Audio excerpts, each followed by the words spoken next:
Have you seen me dice bag? The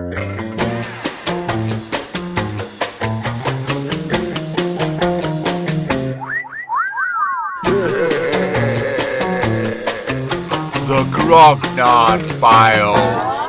Hello, my name is Dirk the Dice, and this is the Grognard Files podcast, talking bobbins about tabletop RPGs from back in the day. This is the second part of episode 9, which was all about Imagine, the adventure games magazine for the players of Dungeons and Dragons are in a circle game. This includes a bit extra, a supplement, or more like a special issue, featuring extra bits that didn't quite fit into the first part. Once again, I'm joined by our special guest, Paul Cockburn, who faces the GamesMaster screen. I'll roll on a random table to select some of the highlights from Imagine, the magazine that he edited from its launch in April 1983 to its untimely end in October 1985. Last time, Paul talked about the launch of the magazine, and this time he talks about the circumstances around its closure and his time at White Dwarf. I'm then joined in the room of role-playing rambling by Judge Blythe, our resident rules lawyer, to cast a critical eye over a year in gaming and to award the 2016 GROGGIES. Who will win? Only the spurious envelope knows. I'd like to dedicate this podcast to Joe Deaver, who sadly passed away in November of 2016. He's a key figure from the period of UK gaming that we cover in the Grognard Files. He was the creator of the best-selling Lone Wolf series of adventure game books, which we'll cover in a future episode, and is a contributor to White Dwarf. I saw him at Dragonmeet last year, and he struck me as a generous and dedicated gamer. This one is for you. Andrew Doc Cowie has made a comment on the grognardfiles.com. Excellent as always. I still have this uncontrollable urge to butt into the conversation between you and Blythe that disturbs my children in the school run. Would absolutely love for you to do a podcast or two on the fanzine scene. At one point, it seemed like everyone had their own zine. Dragon Lords, of course, but also Beholder, and Demon's Drawl, and Imazine, and Quasits and Quasars, and Doom Book of Chaos, and... Well, that's a good idea, Andrew. If only someone like Ian Marsh was listening. If only he'd contact us with his Dragon Lord's tales on dirtthedice@gmail.com. If only. Until then, Ramblers, let's get rambling. GamesMaster screen with Paul Cockburn. For this bit, I'm going to erect a screen between us, the GamesMaster screen. It won't make a slightest bit of difference because you can't see me. But no. I'll put it in front of me for tradition's sake. And for tradition's sake. Yeah, exactly. I'm going to roll on this table a D100. So here goes. Oh, first up, that's a critical. I think that's a good start. It's Pelinore. So Pelinore, yes. Pelinore was really it was issue 16, wasn't it, when it first appeared?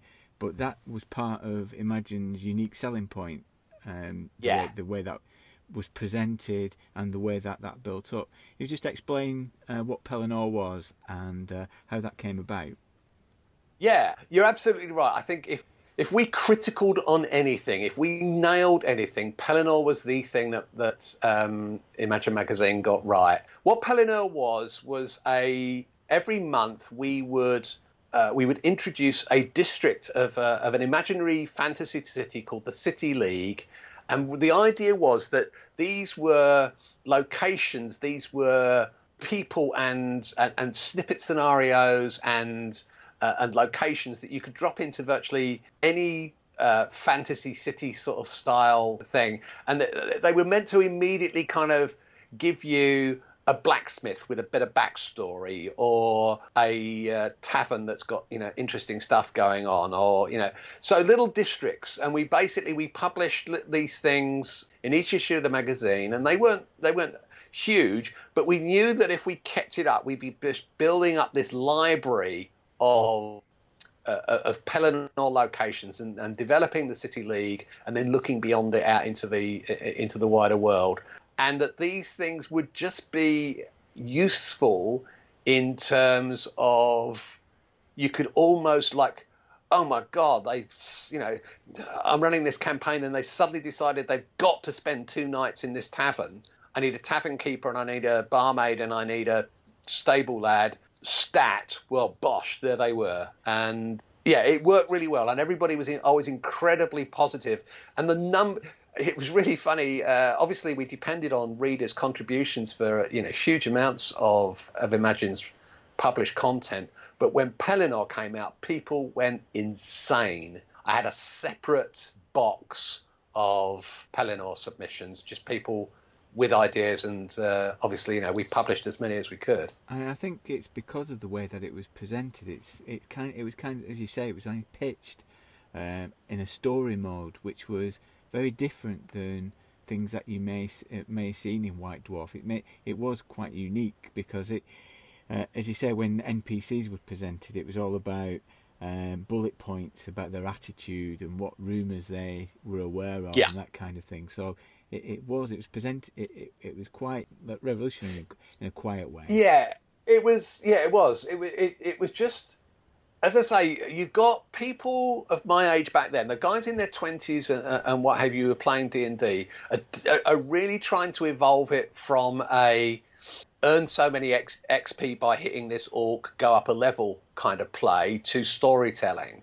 And one of the things that Pelinore did was that it facilitated that by all the things that you've just said.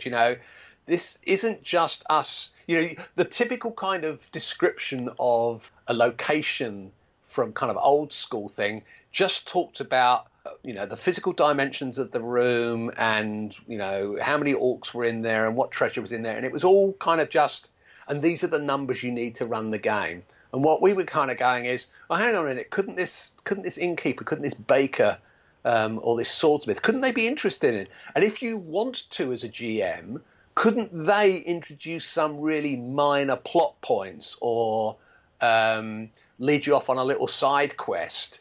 And that just, it caught people's imaginations. And unlike the magazine as a whole, whereas we were kind of talking about a while ago, it took a while for us to get into our stride, Pelinore hit the ground and was running immediately. So from day one, we were building up this bank of, bits and pieces, but that were all going to add together to be something much larger than the individual bits.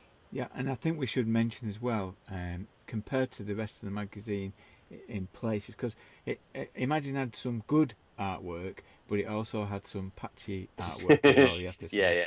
But Pelinore was beautifully designed. The maps and the all the material you got was so great. You just wanted to to use it. The guy who did the maps for Pelinore was a find we just stumbled over, and I loved his stuff. I almost wanted to drag him full time onto staff to do all the UK module stuff, which he did some of, and to basically any time we needed a map or anything like that in Imagine, to just use this one guy.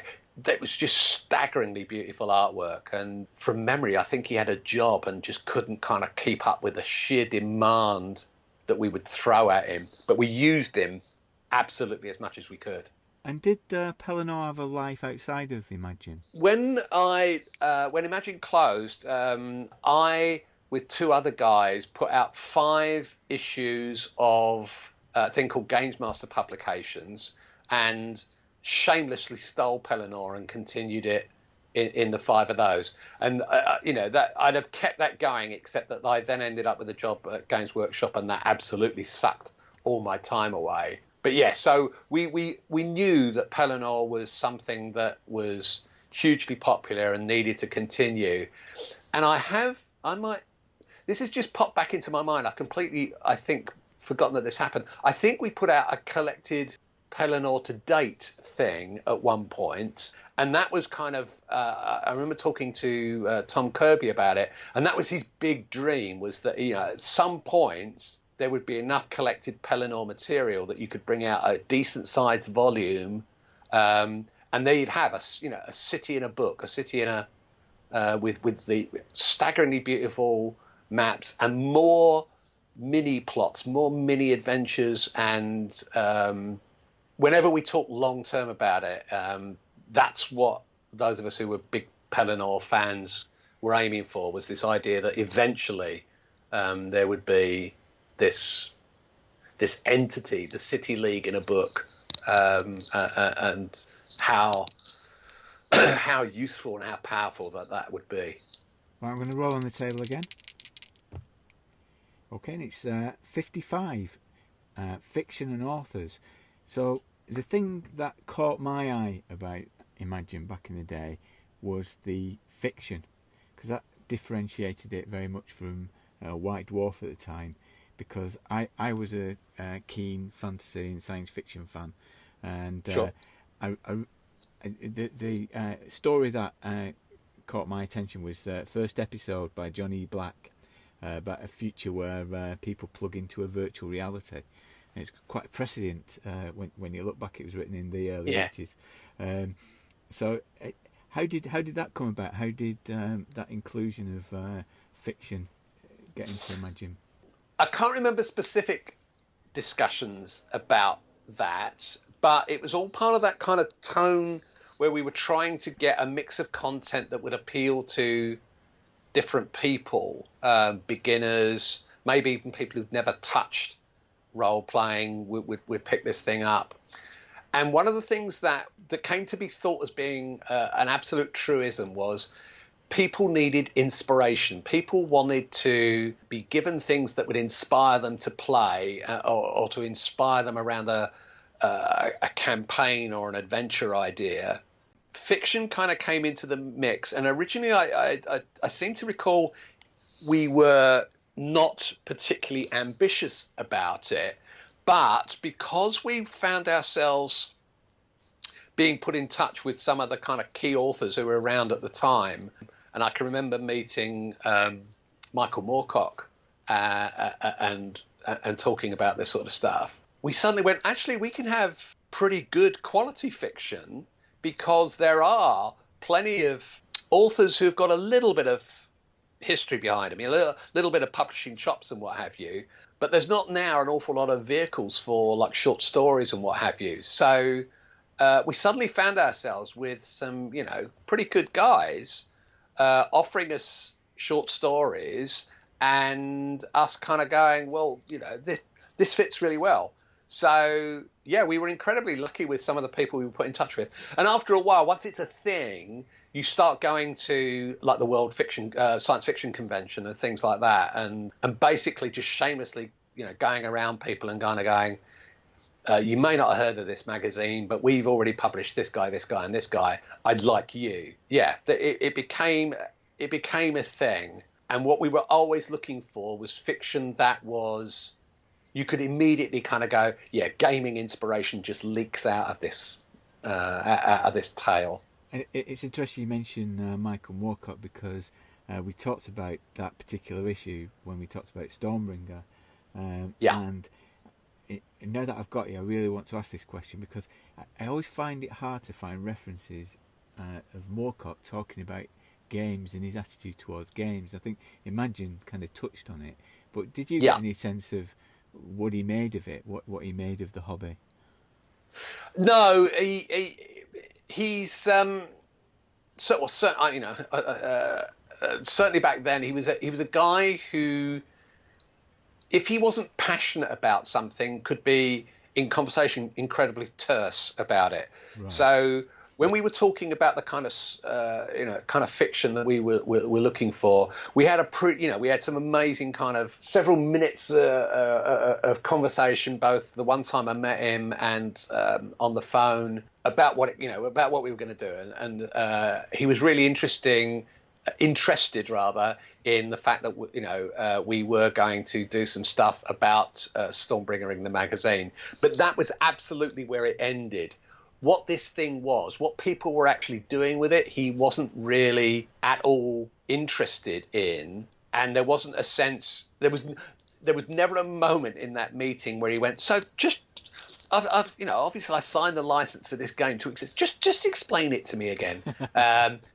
He really, that wasn't it. And one of the things, not so much him, but I think some of the authors did find the whole concept of moving from a typical fiction author's point of view, where you've got a story with a beginning, middle, end, even if you mess around with the format a bit, but there's a narrative arrow through it, to something that's completely open-ended. I think that genuinely was alien country for a number of authors back then, and I would, I'm obviously putting words in his mouth, I would suggest that Michael Moorcock was in that group who just went, but hang on a minute, I as an author want to go, and now that X has happened, here is Y. And what you're saying is, I don't just want Y writing up, I want Z and A and Q and all these other possibilities, because who the heck knows what your players are going to do. Exactly, yeah.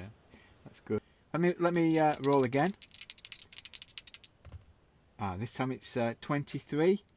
And we're going down. This is awful. It's fanzines and fandom. Oh, no. Yeah. All right, this isn't too bad. Yeah, I'm getting slightly worried about the trend, but let's keep going. Yeah, sorry. So, what did you want? Yeah, fanzines. Yeah. So I shouldn't really do this. I keep comparing you to White Dwarf, but our podcast is steeped in White Dwarf. And naturally, yeah. Yeah, White Dwarf listed fanzines. It would frequently mention Dragon Lords as though that was the only fanzine on the block. There wasn't really, other than the small lads, any sense of the gaming community out there, whereas Imagine seemed to pitch itself as a fan-friendly magazine, and actually encouraged people to go out and start their own fanzine. Yeah, which if you now speak to some of the fanzine editors from that time, that wasn't their favourite bit of what we did. And there is a sense in which some of the guys from fanzines that were around when we started were kind of going, you guys are responsible for a lot of dross that came out by the time you'd finished. So yeah, that's a double-edged sword, according to some people. How important do you think that fan element was to the success of Imagine? I think it's absolutely critical at one level, and funnily enough, I was talking with Ian Marsh about this, and I can't remember his exact phrase, but it was also it was completely non-influential in another, and I'll explain that hopefully without kind of tangling myself up too badly. We talked earlier on about the fact that the reason that this wasn't just going to be Royal Dragon with a bit of UK skinning over it was Don felt that what he needed was a marketing vehicle to speak to UK gamers in the most broadest, deepest sense. So that's why Imagine exists. So it kind of followed on naturally from that if we were going to talk to people in the UK and try and encourage the growth of the hobby, there were a number of elements that we needed to get really under the skin of and get back to over and over again. And that was fanzines, clubs, conventions. So from day one, it was like, if we hear about something that suggests that, here are a bunch of guys in Leamington or Basildon, big shout out to Chris Bayliss there, or what have you, who are doing something and they, they're obviously active and heavily involved in their hobby, then, let's give them a little bit of room. Let's give them a bit of space to talk back to us. So it was to us, it felt like this is how we make this communication with UK fandom. This is how we make it real, and this is how we make it deep. But the point that Ian Marsh was trying to make, that I'm now going to paraphrase horribly, is that at the same time, the vast majority of the audience weren't fanzine editors. They weren't convention organisers. They might not even have been convention attenders. They were just people who'd gone in their game shop, picked this game up, and were playing it. And we shouldn't allow loud voices to kind of, dominate everything that we did. Yeah, other people can judge how much of that was a huge benefit, how much of it was kind of maybe a little bit of a drag. To me, it always felt like it was a real plus that a magazine that still carried that RPGA newsletter, that still had that fan club element about it, but was now on newsstands as well, didn't lose touch with the fact that TSR's most public things wasn't just the selling of games. It was being at Games Fair and running that convention. It was attending Games Day. It was trying to put ourselves into that gaming community as deeply as we could. When Imagine closed, a few of the guys were kind of going, "Oh, right, so now you're going to make things even worse by doing all this same stuff with White Dwarf." Well, you're responsible for the fact that there are now 20 times as many fanzines and they're all rubbish. Oh, thanks, guys. glad I could help. Let me roll again. I'm sorry about this. It's a 99. So on my table, that's a fumble. And really? Oh God! I'm just going to say 3 words for this fumble, and it's named Nick the Novice. Nick. Yes. Well, yes. What can one say about Nick the Novice? Yeah, the nature of those early Imagines, that creative tension between wanting to do stuff for beginners and wanting to do stuff for the hobby as it existed, really does boil down to Nick the Novice. I mean, in the early days of role playing, a lot of magazines tried to do this in different ways, didn't they? Try to introduce people to the hobby. I think with Imagine, what was interesting is that it kept cropping up at various intervals. This idea of relaunching to new players, so there'd be articles that would appear on like regular intervals that seemed to be right from the beginning, explaining it's like a board game but without a board kind of thing, and it never really gave that up.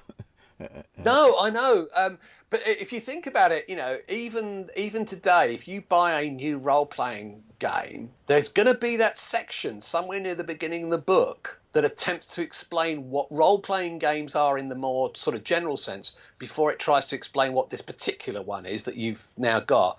And you do sit there and kind of go, seriously, if you're picking one of these up, how are you not already a gamer? And that so it just feels like it's endemic amongst those of us who ever put out words for this hobby, that we just feel compelled to go. And now these are what we call dice, and you no, don't just hold them. You've got to roll them, and like. I don't know, talking incredibly patronisingly as if every new gamer was 6, and genuinely, I hang my head in shame and go. I feel it was inevitable that we had to try it, and we talked about both, the kind of general reasons why and that people still do it, and also the very imagined TSR reasons why we had to do it. But yeah, it was. Let's try and find an individual, a new way of doing this. No, we suck at it as well. I don't know. I think it's time for Nick the Novice to come out of retirement. I could. Yeah. I think I might get a T-shirt printed with Nick the Novice on. Yeah. His time has come. Yes. The thing about Nick the Novice, and also Barry, you're absolutely right. Here we are in an era where everything gets rebooted. Yeah. You can't have some popular franchise from the past and just kind of go, and now we're going to continue it. No, you've got to reboot it. So I think the rebooted 21st century Nick the Novice, his time has come. Perhaps this time we'll start him with Night's Black Agents or some new indie game. Yeah, he really needs a good indie game to go with this time, because I mean, he's not a kid anymore. Okay, let's roll again. Let's see if we can get better this time.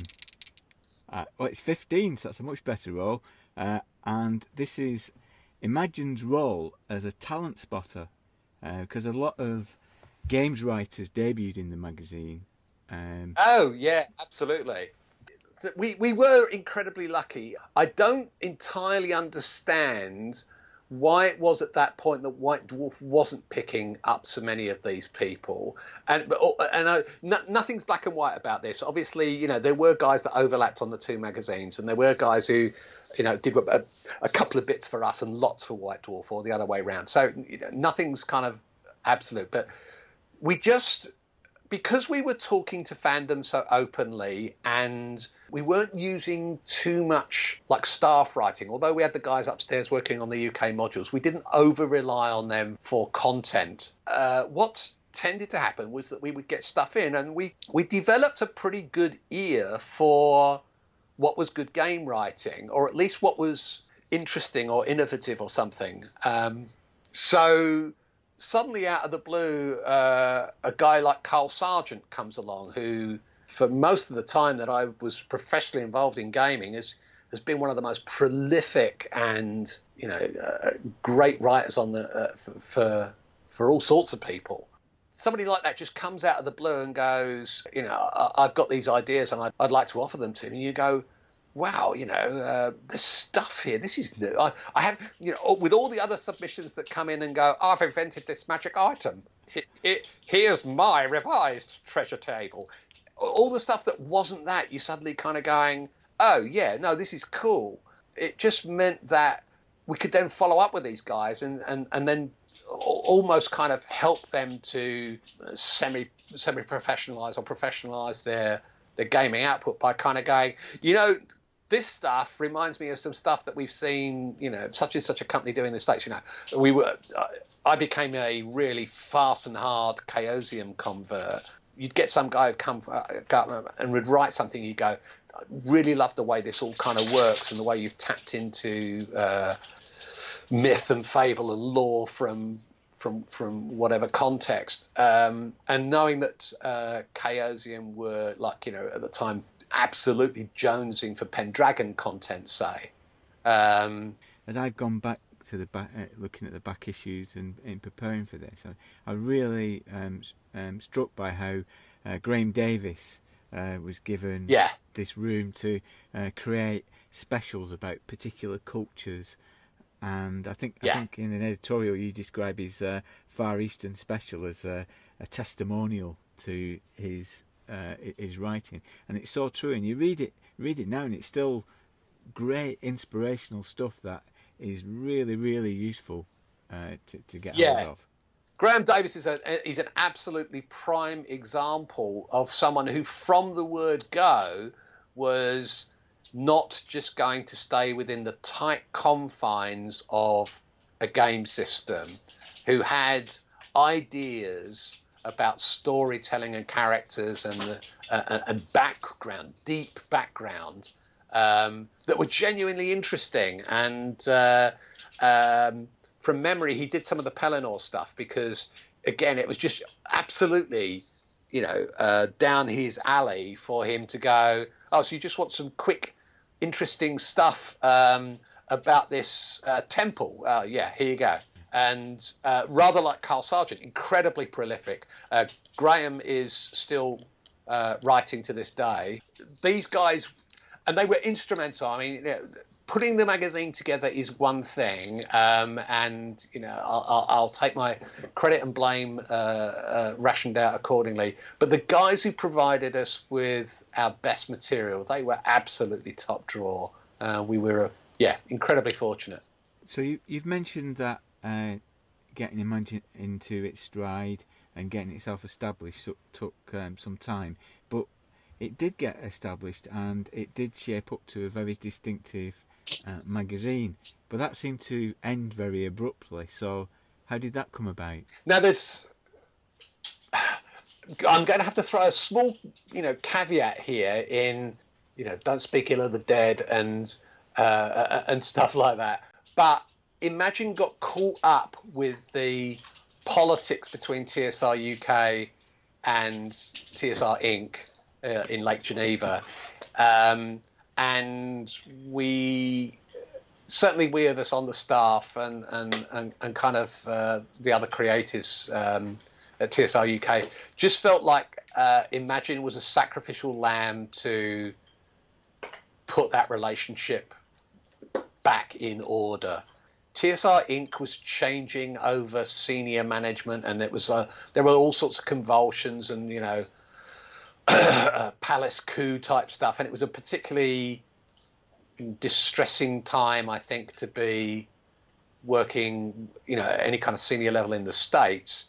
And suddenly that seemed to reflect into a great deal of pressure on TSR UK, and we were on schedule. There was this graph that Tom Kirby showed me once that said, here are key points in the life of this magazine, and here is where we need your circulation to be. And by the time of issue 30, we were supposed to be 30,000 plus, and we were 35. So everything was okay, and we were selling advertising. And I can remember the accountant lady, the day after we were all told that the magazine was closing, coming up to me and going, "It's not about the money." We were all quite shocked, but it just felt like the Americans were casting about for any way they could to increase the profitability of TSR at a time when it was struggling, but at the same time were a little bit ticked off with the UK's independence. The UK modules were some of their biggest sellers. They didn't like the fact that it was this crew in Cambridge that they didn't have their hands on that was doing all this. And Imagine Magazine was growing and seemed to be there was almost like a sense that they were offended by the fact that it wasn't Dragon, despite the fact that we kept saying to them, but, you know, we have to do something different. Dragon's in a vacuum, you know, it's doing its own thing in the States. Over here we got White Dwarf. That's what we've got to beat. So all of those kind of things kind of came together, and suddenly this decision gets made. And yeah, certainly the way it was kind of presented to me at the time was something big had to happen to get TSR UK off the hook, and that was it. And that's what it was decided it would be. And you say sudden, so was it sudden for you? Was it an abrupt? Yeah. Or did you get a sense of it happening? No, it wasn't. No, yeah. Because our sales numbers were climbing, and because all of the things that we'd been doing were seemed to be working, and the magazine was, you know, 30 issues in, maturing now, had its style, had its place. We were we were definitely in that kind of mid-phase that says that the really bad mistakes we're weeding out. We're kind of, we're in a groove now that none of us saw that coming. There was an incredible buzz in the spring of that year when we did Games Fair, and everything just seemed to be absolutely humming. So, yeah, there was hardly any notice at all. As I recall, issue 30 was halfway through its production cycle. In other words, the typesetting and artwork phase was about halfway done. So we'd have been in the last week before handing that all over to the printer when the news came out that we were going to close. And I think I remember asking Don, well, how many more issues does that mean that we get to do? And he went, none. Get this one out of the door, that's it. I was sitting at my desk either immediately after that meeting or a day or two later, looking at my page plan charts for 31, 32, 33. You know, 31 was obviously largely filled out. 32, you know, 3/4 was done. And looking at that going, and now none of this is going to happen. And a real shock, a real surprise. And so what happened afterwards? I know that you spent some time at White Dwarf. Did that come very soon afterwards? Relatively soon. I think like about a 6 or a 9 month gap. I'd made a couple of contacts. Oh, in fact, one of the key contacts I made, there was a guy I did huge amounts of marketing copywriting for through the late 80s and 90s, and Tom Kirby introduced me to him. It was a coincidental thing where this guy wanted to do something game related for that he was going to put on packets of shreddies. And did we know something? Did we know someone who could help him put that together? And that letter arrived on Tom Kirby's desk as all this was happening, and he basically just handed me that letter and said, "Put yourself in contact with this guy. This'll pay your rent for a while." So that was through the late 80s and 90s, and into the noughts. Large amounts of my time was spent as a marketing copywriter, and particularly through this one guy and various contacts of his.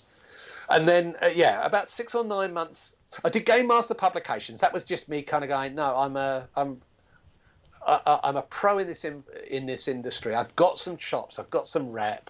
Let me see if I can't parlay that into something, and use the experience that we developed on Imagine and the contacts to see if we can't sort of do something similar but different. And then I met up with Ian Livingstone, obviously of Games Workshop Uber fame, and he's kind of gone, we've there's some stuff that we want to do. Let me introduce you to a couple of people. And he introduced me to a couple of people, and I had one interview. I won't name the guy, but I had one interview with a kind of mid-level manager there that was kind of about White Dwarf, but really wasn't, and this, that, and the other. And it was just a disaster. He and I, for whatever reason, just, one of those kind of personal things. It never happened. So I came away from that going, well, look, clearly I'm never going to be working for those guys. And then I bumped into Ian Livingstone at some convention or something, and he's gone, whatever happened? I've put you in touch with. And I've gone, well, I just had this one interview, and it was a disaster. He's got, I put you in touch with the wrong guy. And he then introduced me to Brian Ansell, and I went up to Nottingham for an interview, and the job offer that was put on the table there, I was like, yeah, here we go. This is what I want to do. And then the very first thing I said, well, I don't want to do White Dwarf. And they've gone, no, absolutely. Because you've talked about all these board games and things and Warhammer roleplay. That's what I want. And no, absolutely, Paul. That's what. And here's your job title, and this is what you're going to do. Cool. By the way, we're going to move production of White Dwarf. This is my first day in the office. That's right. First day in the office. Called into a meeting with Brian Ansell and a couple of other senior people. We're going to move production of White Dwarf up here to Nottingham, so it'll be typeset here, it'll be printed here, blah, blah, blah. Everything's going to happen here. We've got all these paste-up artists that are working on all this, so they might as well be doing White Dwarf. We need you to go down to London, pack up everything, and see how many of the London staff will come up to continue editing White Dwarf. Okay. So I'm on the train the next day, go down to, I can't remember, I spent about a week down in London, and had this, took Ian Marsh and Paul Mason and whoever else was on staff at the time out to dinner, and Ian, okay, lads, look, here's how it's going to be, and here's, you've seen that I've been finding what there is in the way of material and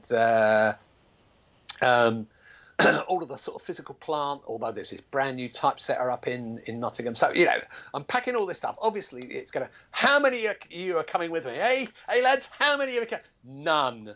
None of us are coming. And bless them, they weren't like going to actively sabotage the thing in a big way. They just turned around and said, none of us are going to continue editing the magazine. So I'm like going back to Brian Ansell and going, well, yeah, you've got no editorial staff, man. And he's going, well, then you've got to do it. And I was like, I really did just want to go, no, that was exactly what we said I wasn't going to do. Never, no more, I'm done. And then I was like, yeah, but clearly, I think I brought up a completed artworked issue of White Dwarf that could go to press. And I'm like, but then, there's 4 weeks now until we got to do that again.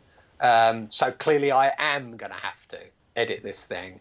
But there was never any doubt about it. I poached TSR staff, including Mike Brunton, and that was absolutely on the basis of, no, one of these guys is getting this the second I can offload it. And it wasn't that I disliked White Dwarf, or I think it was still, it's only, as I say, 6 or 9 months after Imagine. I was like, I just don't want to do this again. I don't want to have to start that effort again wearing different clothes.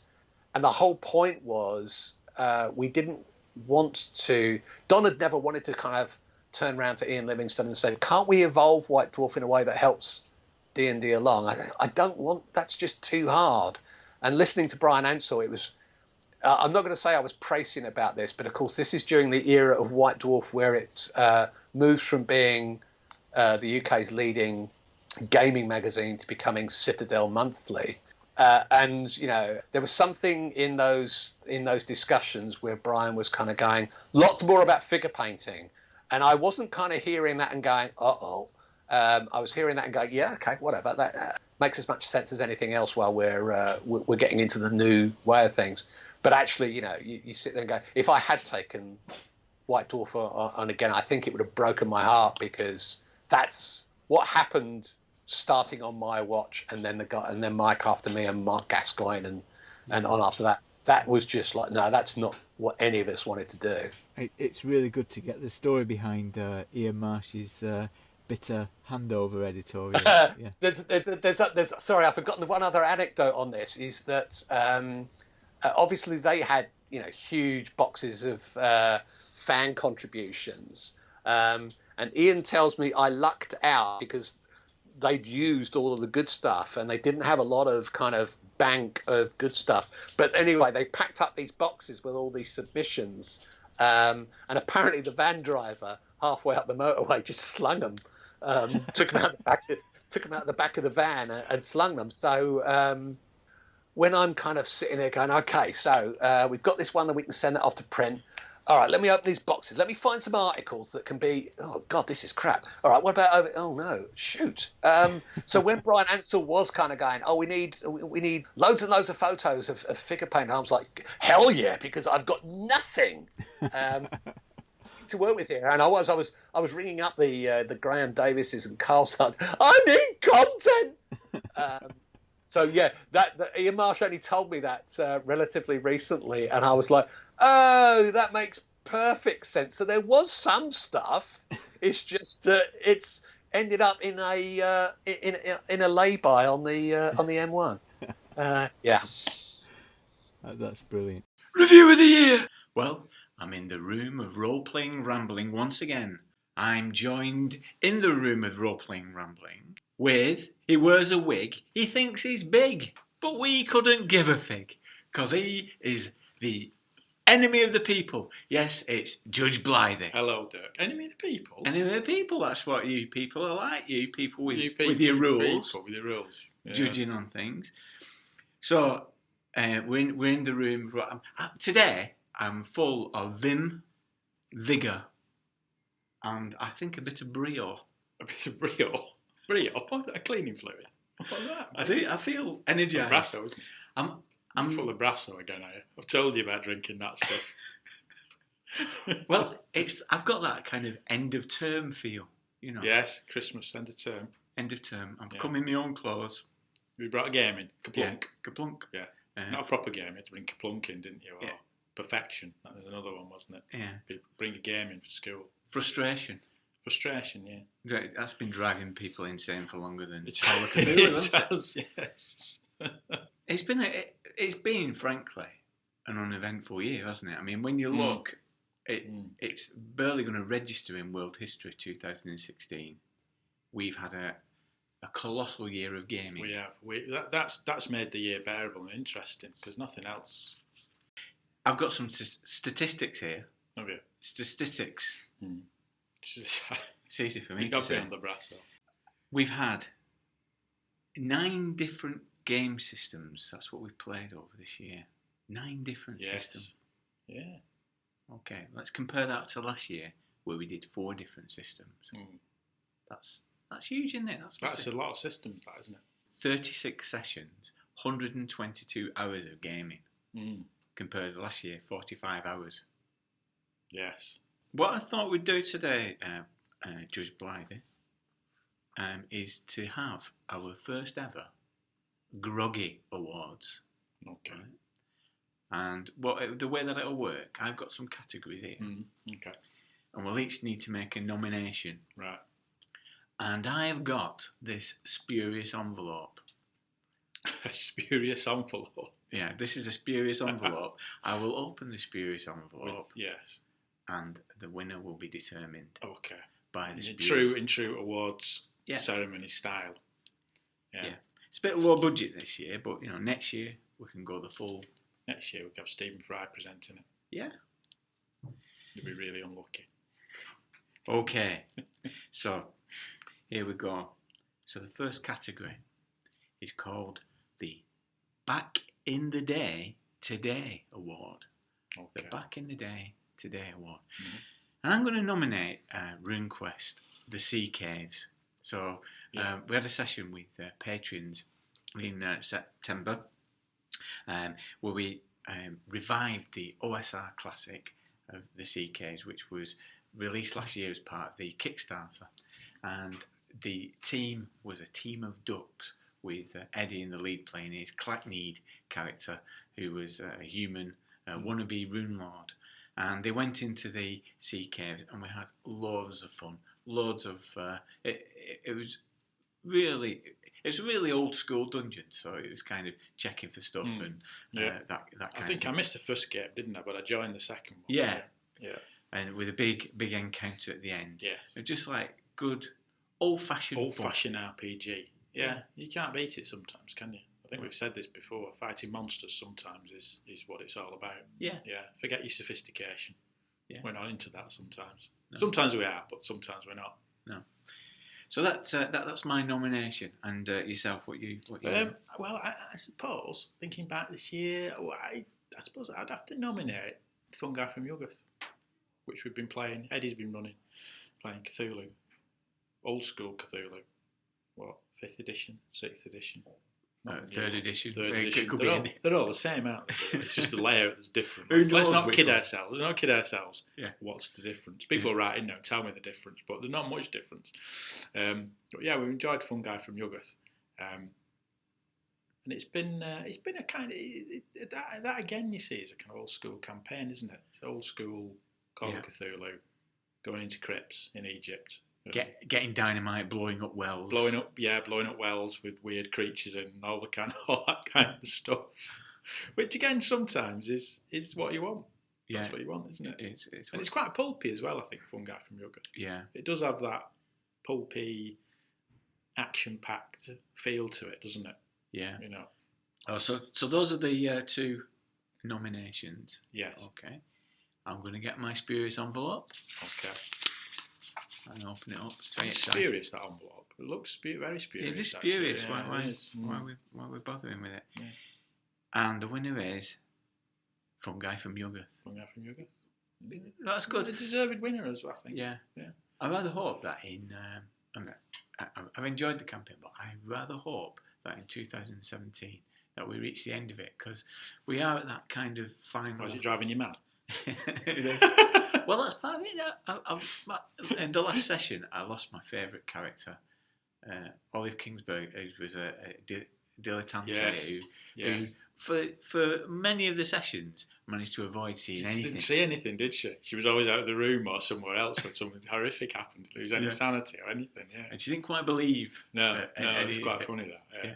I think one of the characters didn't believe anything. Yeah, but she died horribly before going insane last time. So I'm going to have to roll a new character. But also, I think Eddie's planning on retrofitting the scenario with 7th edition. Oh, right, yeah. So that'd be interesting. Yeah, so this time next year, we might be able to look at playing 7th edition. 7th edition, yeah. So which is different from the other 6. Yeah. That is significantly different, isn't it? I've had a read of it, but it'll be really good. I'm looking forward to it in 2017, actually playing it. Mm. Okay, so the next category. The next category is the Sharon Osbourne Award. The Sharon Osbourne Award. Why is it called the Sharon Osbourne Award? Well, it's unusual, isn't it? Well, it's called the Sharon Osbourne Award because it looks like it's new, but it's in fact very old. Oh, I see. Yeah, okay. Of course. Yeah. Here we go. My nominee in this category is Tunnels and Trolls Deluxe Edition. Okay. Of all the podcasts that we produced this year, by some degree the most popular in terms of number of listeners and number of responses that we've got has been the one for Tunnels and Trolls. Yes. Yeah. And I think, it's an interesting podcast because revisiting Tunnels and Trolls, I think we talked about this in the podcast at length. Revisiting it, we realised what a great game it is and how ahead of its time it was as well. Yeah. And how many games now, in a roundabout way, are like Tunnels and Trolls than D&D. And I think it's good that in a small way, that the podcast actually got people interested in it again. Yeah. And Leisure Games started stocking after inquiries that were made after the podcast. So it was good to play a small part in that. So what's your nomination? Well, my nomination has to be, I think, 5th edition D&D. Oh, yeah. Which we've kind of discovered this year. We've had several games of it. And I do love 5th edition D&D. I really do love it. I think it's a brilliant reinvention of the game. And I think as I said before, it's almost, it's everything I always wanted D&D to be, but D&D never was.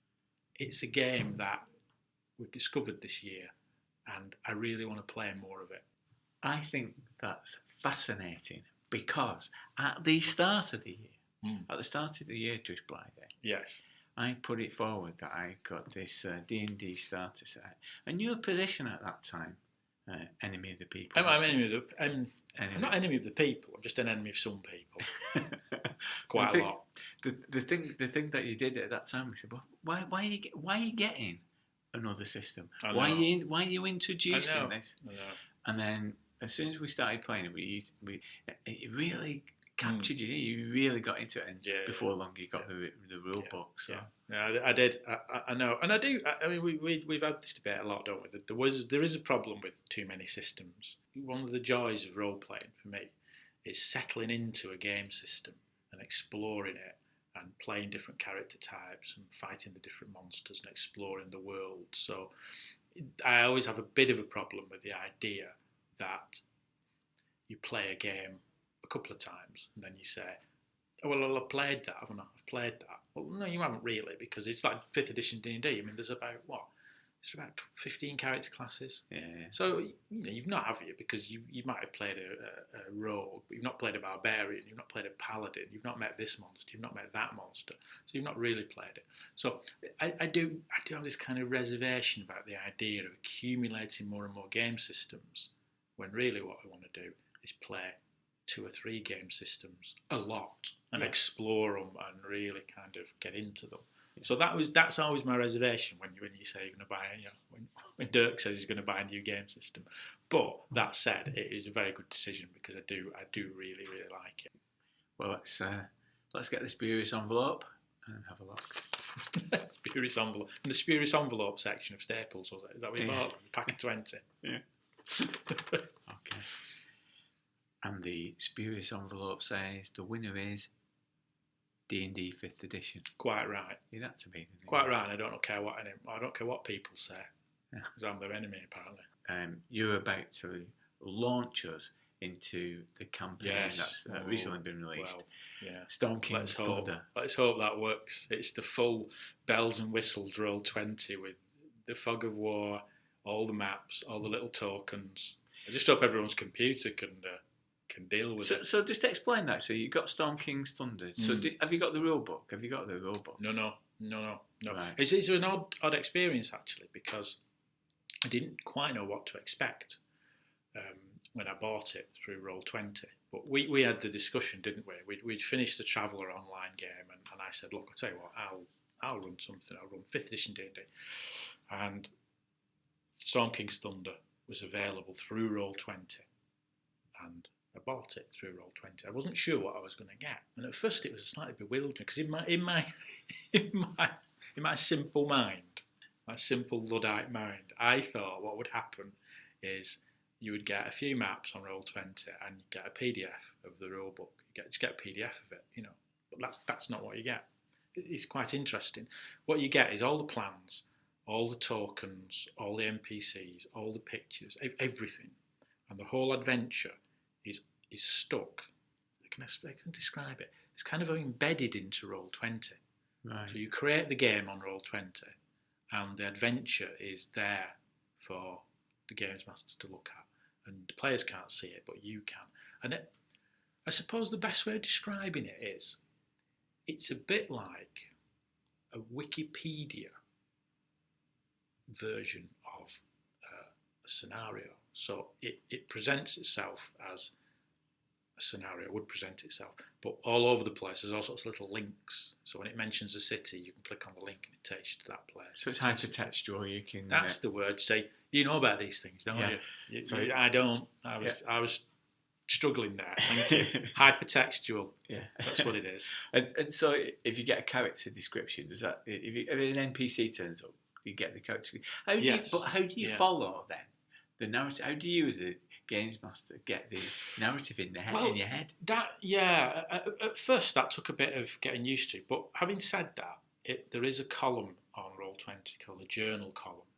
Everyone's got that column, but when you log on as a player, you can't see it. And that journal does have everything listed in a linear way, so you can, open it all up in a linear way. But you find you don't tend to approach it like that. I mean, it remains to be seen, doesn't it? At the moment, the way I feel about it, I feel quite relaxed about it in terms of playing it. I think, I kind of know what's going to happen. I know how it's going to happen. And it's not been as difficult as you would imagine to read it and digest it in a hypertextual form. At first it's a little bit bewildering because you just think, well, no, I want page 1, page 2, page 3. That's how I'm used to dealing with the scenario. Yeah. And this doesn't quite, it sort of works like that, but it doesn't quite work like that. So you go all over the place. But actually, it does work. It does work. I think my main concern is as I said earlier, the kind of bells and whistles element of it. So you get the tokens, you get the monster tokens, you get the maps. So it's very, very visual and colourful. And you do worry, that when all 7 of us are online, is it going to work or is it going to crash? Well, we're doing that through 2017, starting in January. Yeah. I've created my character, and just to reiterate what you're saying, it is a great experience building your character up. Yeah. Just going through that thing of choosing a race, choosing your character class, your background, and all the feats. Yeah. It kind of reminds you what a thrill it is building a character, making your own character. Yeah, that's true. It does. It does do that. That's what I like about it. In some ways, it perfectly encapsulates the gist of the award we've just given it. It is something that has a lot of nostalgia to it, but so you think, I could be a magic user again. I've not been a magic user for years because all the other games we play, you can't really do fireballs and things like that, polymorph. But you can do that. But the game's slick and modern. It has a modern feel to it. So it does balance those two elements. It's got nostalgia, but it has a modern feel to it. Yeah. It feels like a modern game. Well, I'm sure Wizards of Course can put this trophy of Sharon Osbourne on the mantel shelf with all the others. Yeah, with all the other Sharon Osbourne trophies they've got. Yeah. Not another Sharon Osbourne trophy. Where are we going to put this one? Okay. Next one up. This one is the Donald Trump Rigged Rolling Award.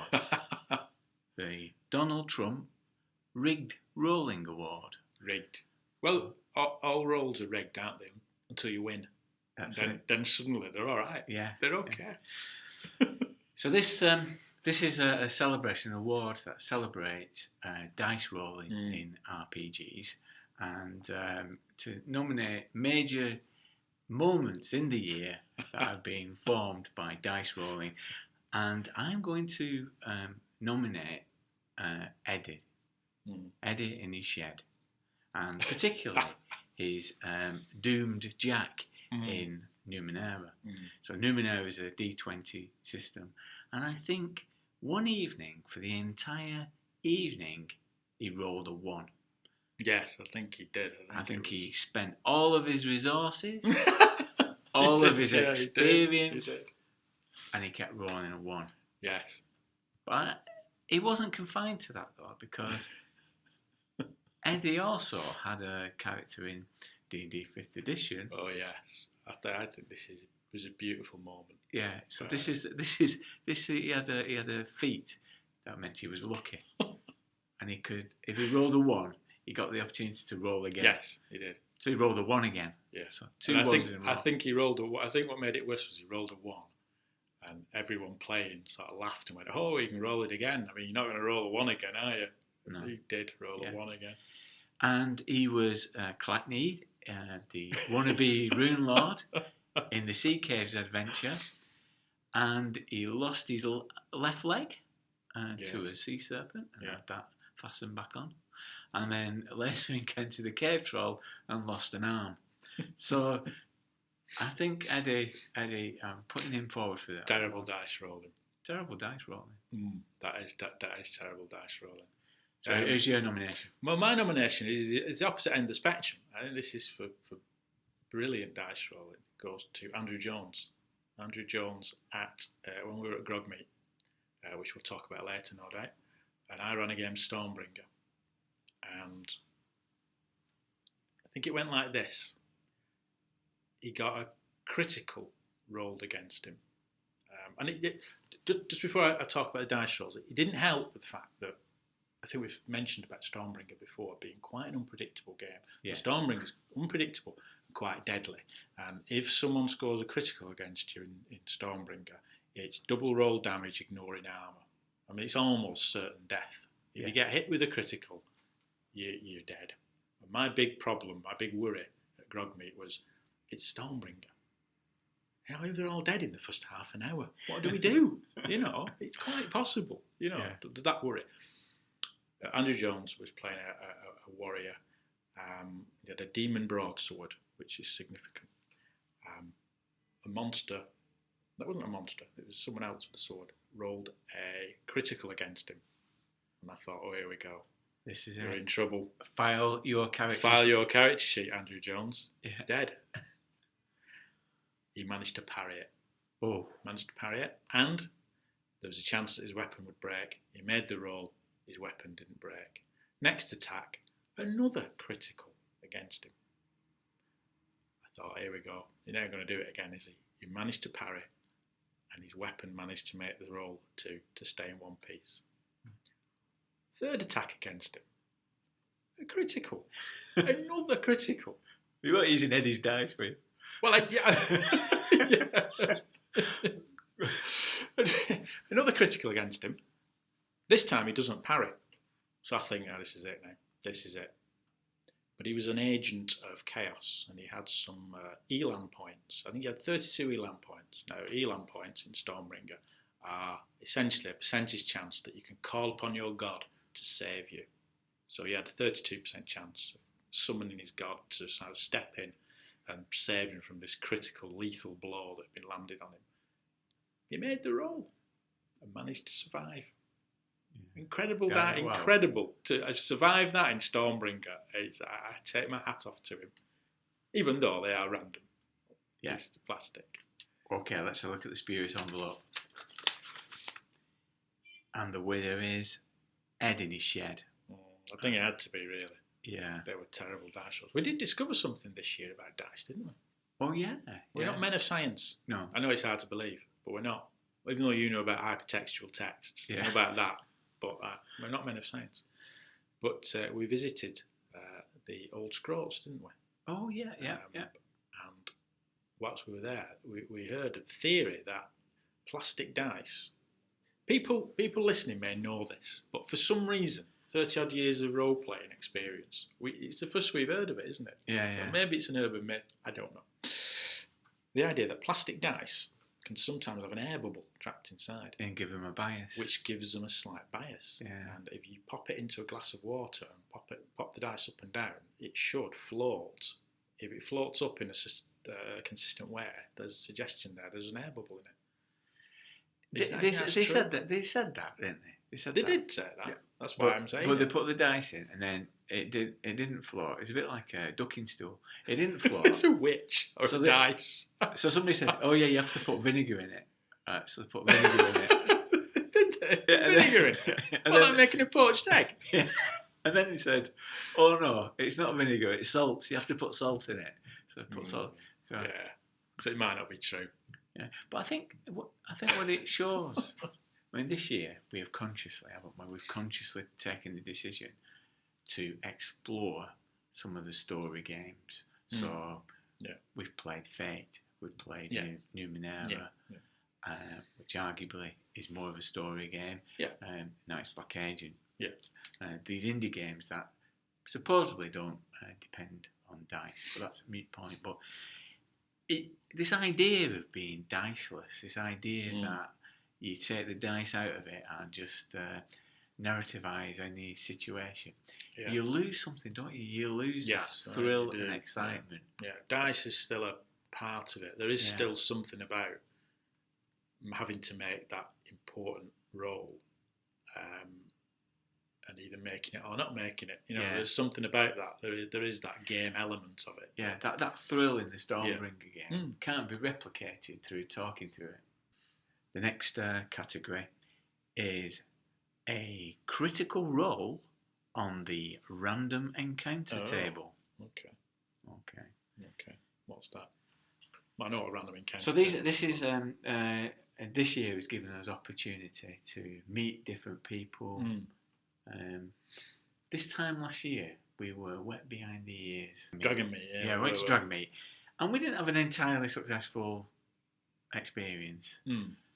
But there's something about this year that's kind of injected something into us to go out there and find people to play and go to conventions. Well, I think that's because when we went to Dragon meat, we went into a convention for a long, long time, so we didn't quite know what to expect. And I think the thing with the conventions is you've got to kind of grab them by the horns a little bit, haven't you? And get involved, and that's the answer. So this year, although we've not really gone to conventions, we kind of reached out to the community that's gathered around the podcast, and we've met different people. So this is an award to recognise that. So my nomination is Grog Meat 2016.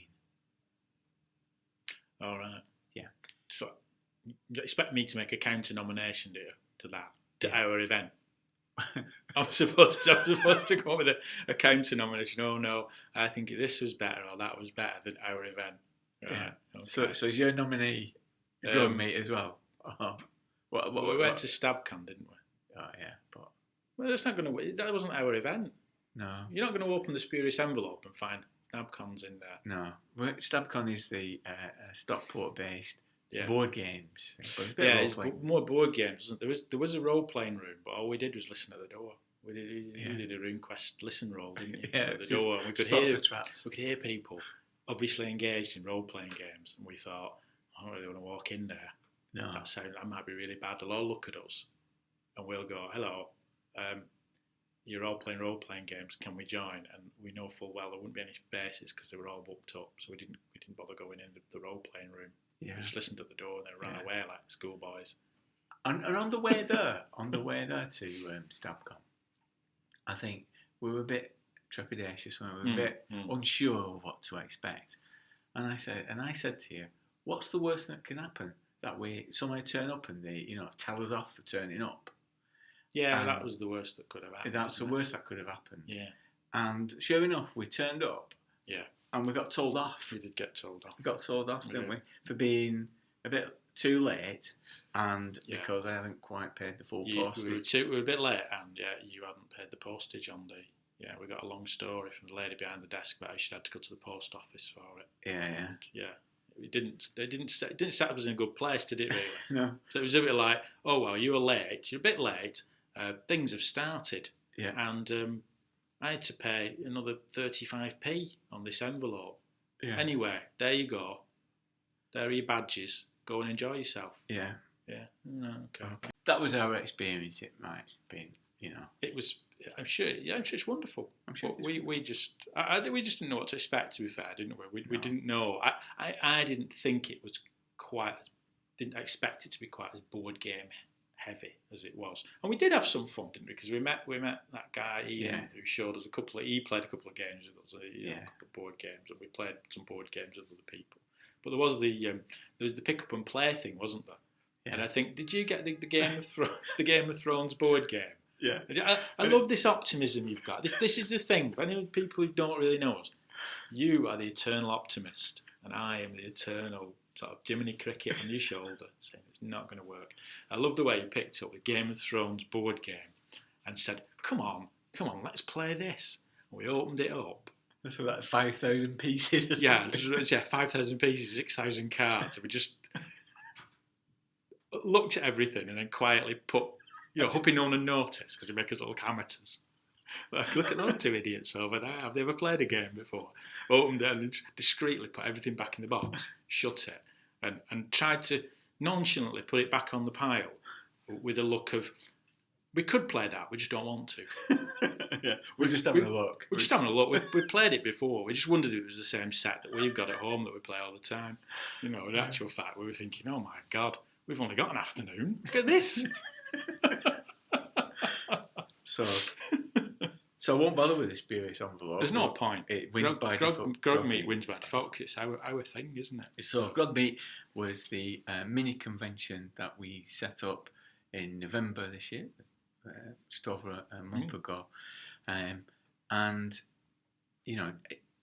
think I came up with the idea earlier in the year, didn't I? I came up with the idea of just getting some people together and playing some games. It kind of grew from there. And again, we didn't know what to expect, but it actually worked out really, really well, didn't it? It did. Yeah. I think you were quite anxious a few weeks before, weren't you? As it got nearer and nearer, you were a bit anxious. We were both a bit anxious because you think, are people going to show up? Are people really going to show up? Yeah. Are people really going to show up to this? And it turns out that was the remarkable thing on the day. There were a couple of remarkable things. First thing is the amount of energy that was there. It just it was great. Just the place just took off, didn't it? Yeah. People turned up and they started. Just ran itself, really, didn't it? Ran itself in the end. And the other remarkable thing was actually realising that people listen to this Bobbins. Yeah, they do, yeah. And they're real people, real living people. And many of them are very, very tall.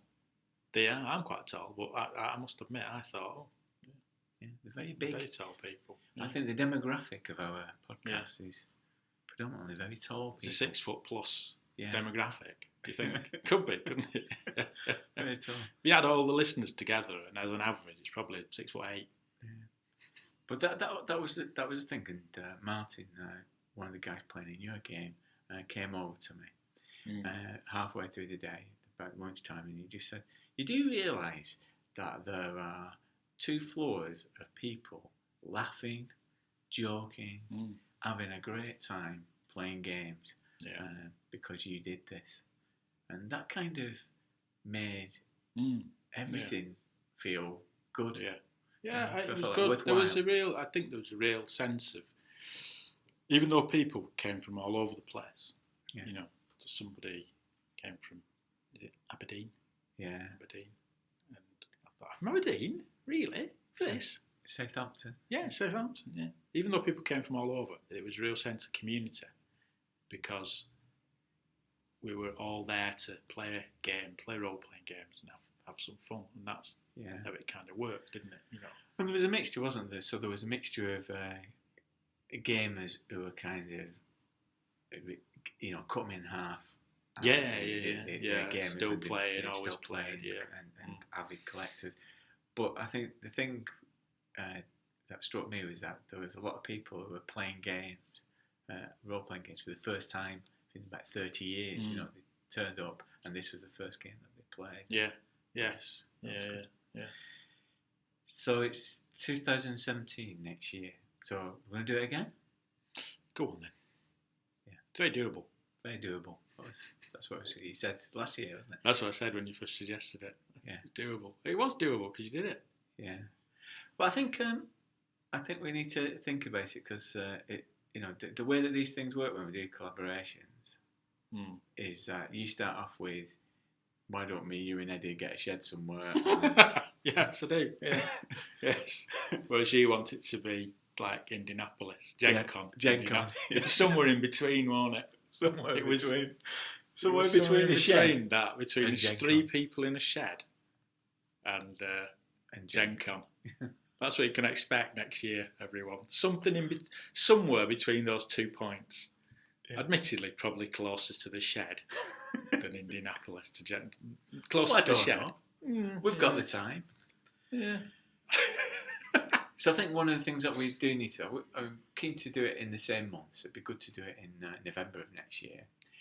Yeah, And that gives us time to sort it out. Yeah, and to do it in Manchester. Okay. Yeah. But to find a different venue. So I think if people have got any suggestions of venues, it'd be good to Yeah. And it'd be good as well, because it was good the night before, wasn't it? We went into Fanboy 3, which is our friendly local game store, and we played Feng Shui. Feng Shui, yeah. I enjoyed it so much. I bought the rules. You bought a new game system. I bought a new game system. Buying a new game system? I know. Duplicitous answer. I'd say I criticise you for doing it, but then secretly I've gone and done it. Yeah. I am an enemy of the people. You're right. I'm beginning to realise that now. So look out on thegrognardfiles.com for more details on that. But really, if you've got any good suggestions for venues, then do let us know. Okay. So the last category I've got here is new kicks on the top. The tabletop. Doesn't really work, does it? New kids on the top.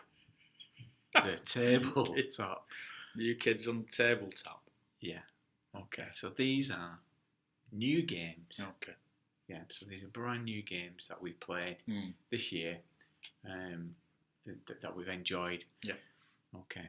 So my nomination has to be Numenera, because we've had quite a few sessions in Numenera, haven't we? Yeah, we played some at the beginning of the year. We've played a few recently, haven't we? Yeah. And I've really enjoyed it. I really enjoyed the character creation process. I think I've said before, the way that you could choose the character, and the whole setting is so imaginative and rich. And I do like the idea that you scavenge for ciphers in the Ninth World. So the remnants of previous civilizations that are left behind, and you've got this one-use cipher that you can use. It's got magical properties, and coming up with things that you can do with them and making some more useful than others. Others you have to be quite inventive with. No, I agree. I mean, we played in Numenera. I've run Numenera, and I have found it quite a very liberating game. And I think that by playing Numenera, that it's kind of, I can see that sense of liberation. It's made you a better games master. Because I feel that you are more willing. I'm not saying that you're uptight. I'm not going to use the word uptight. I use the word precise. Yes. Because your normal style is to make sure that we're following a particular way. Yes. And if we steer off that way, you can almost feel it in previous games. Yeah. Numenera, you don't get that, because you feel more relaxed. Yeah, that's exploring the world. Yeah, and also the scenarios that I've put together, which are kind of 50% their stuff and 50% my stuff, because it gives you that feeling that you can invent things and elaborate on things and go down certain roads without stepping on Monty Cook's toes, Yeah. I've done it in a far more sandboxy way. Yeah. So I've set things up and thought, right, let's see what happens. And your nominee? Well, my nominee is interesting for similar reasons to you. Is Night's Black Agents, because Night's Black Agents, I've been a player. You've run Night's Black Agents, and the reason I enjoyed Night's Black Agents is because we've played it a few times, but this year. We played it earlier this year, but we played it more recently over summer, didn't we? And it was that great moment where, as a player of a game, the game system clicks in your head and you think, oh, I see how this gumshoe works. I have these abilities that I can use.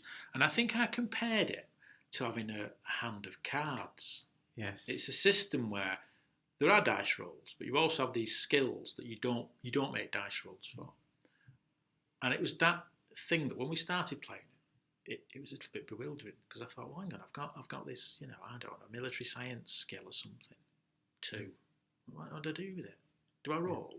I don't roll. What? I just use it. It was weird. It was a bit counterintuitive, because you're used to just thinking, I've got a skill, I'm going to try and use it and make the roll. And I think this time when we played it, it clicked in my brain that the idea is you've got these skills and you're in a certain setting, a certain situation, and the idea is to cleverly say, right, okay, architecture of the building, I've got this skill, I'm going to use this skill to see if there's anywhere where someone would escape out the back door. And you go, yeah, right, okay, you can do that. Because I think that's what happened, isn't it? I went into a building and there was a sniper, I realised there was a sniper outside who was going to try and shoot me.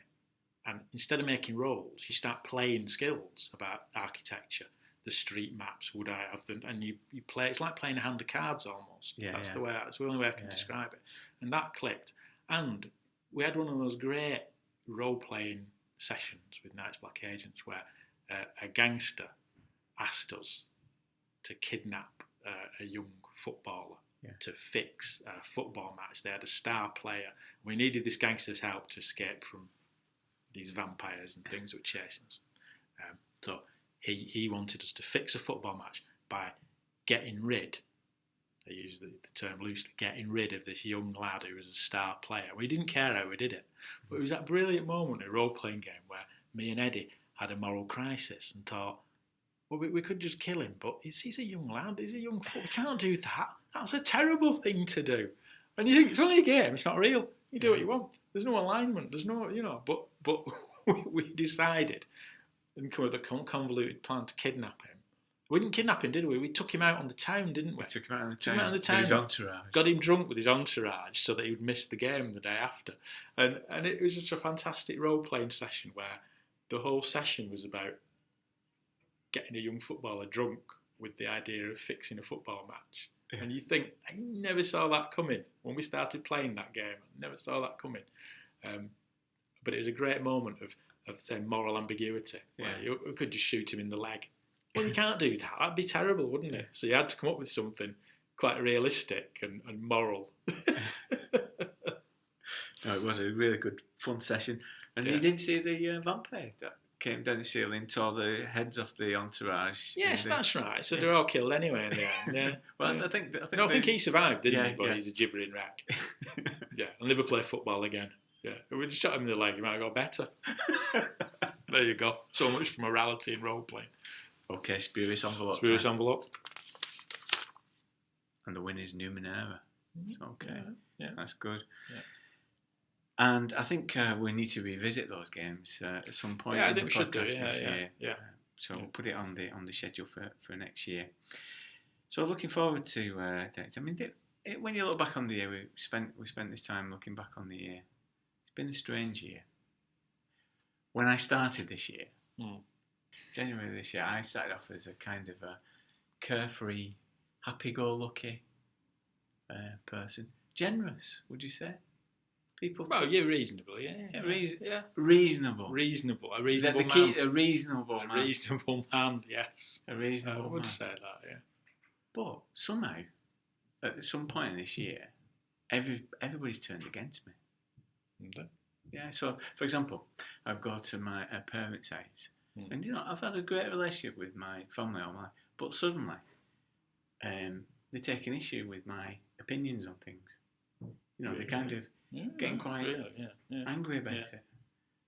And nothing's changed. The only thing that's changed is that I've got this podcast. So because Maybe I've got... It's fame, isn't it? It's fame. We fame? Yeah. At work, you can be having a conversation or, expressing your opinion about something. Everybody, they started calling me a metropolitan elite. Really? Yeah. I come from Bolton. Is that a bad thing? Well, I come from Bolton. You can't be elite in Bolton. Not really. Don't think you can be metropolitan either. No. Well, look at my window. There's trees. Yeah. It's hard to Yeah. So I wonder what that is about. Nothing's changed. It's been an uneventful year, isn't it? Yeah. I only hope that people start to see reason. My hope for 2017 is that people start to see reason and accept that I've got a podcast and it's perfectly okay. All right, isn't it? Perfectly okay to have moderate views. Actually, moderate views. Nothing's happened this year to upset people. No, I don't know what it is. What has possibly happened? We've spent the year, haven't we, immersed, as the stats show. We've spent the year immersed in role playing, and we get to this point of the year and find everyone's upset about something. Yeah. What? What's happened? So, before we close, your resolution for 2017. My resolution for 2017. Your gaming resolution. Because obviously you're going to have your stay. I'm going to still have my, stop picking my nose and that kind Lose of thing. weight. Yeah. And then not bother with it. Yeah. By February, I've put weight on. Yeah. I don't know. I enjoyed. It's probably to run a game at a convention. Because I mean, going back to Grog Meet, we were worried. I was quite worried about running a convention game. I did think to myself, I'd never run a convention game for people, strangers, effectively strangers. I mean, don't get me wrong, everyone was lovely and nice. It was great. But before I'd met anybody, I was thinking, I will run Stormbringer for people I don't really know. I don't know them. Yeah. It's quite a nerve-wracking thing, isn't it? But when I ran it, I thought, actually, I've enjoyed this. It's been okay. It's been good. Yeah. And maybe 2017. It's the year that you do. Run another one somewhere. Well, I think we should certainly attend, because we're going to that Convergence, aren't we, in Stockport? Yes. And I'm running the Luther Arkwright Mithras game on the 18th of March. Convergence. But we should also attend conventions this year. We should make a concerted effort. Yeah. UK Games Expo. Yeah, we've been meaning to go to that for a while, haven't we? Yeah. And Dragon Meet, because when I'm following it on Twitter this year. I know, you still want to be there, don't you? You want to it's be like there. it's a weird addiction, isn't it, really? Yeah. Not that weird, it just is an addiction. So it'd be good, wouldn't it, to run Grog Meet in November, and then you run the same game at Dragon Meet. Yeah, you could do that, yeah. So what's your resolution? That's your resolution, and you're committed to it. Committed to it now, it's recorded. I'm going to be... What's your resolution? I'm going to be... What is your resolution? Come on, out with it. I'm going to be a little bit more circumspect and not commit. Don't like me into it. 2017, your non-commitment year. You're not going to commit to anything. It's going to be a very disruptive year, because I am moving brick by brick. Dirk Towers is moving, and there's going to be some degree of upheaval in my life. Yes. So one of my resolutions is just to maintain the level of games that we've had this year. Yeah, I must admit, because you're moving into a new house, but you have to move out of your house before the new house is ready. That's right, yeah. So the place where I'm moving but Dirk Towers is a bit like Howell's Moving Castle, though, But the location, it's a concept, isn't it? Dirk Towers is more of a concept than a thing. Yeah, that's what matters. It's the concept, the spirit of Dirk Towers, not the bricks and mortar. No, but for the next 4 to 5 months, I will be effectively homeless. Okay. So that's my resolution, is just to make sure I can maintain the same level. But also, I would want to explore some of those games that were available during our deep freeze, so during the 90s, because that was what I picked up from Grog Meet. Speaking to people in the pub afterwards and the night before, is that there is a blind spot in my experience of role-playing games and all that kind of growth of indie games and the White Wolf publishing, that kind of thing. So I'm going to go down that route and see what goodness we can find in that area. Well, we were recently. We were very, very kindly sent a copy of Ars Magica, weren't we? We were, so... Matthew Broom, wasn't it? Yeah, Matthew. Yeah, sent us a copy of that. So. Yeah, and that was interesting. Very, very different. It's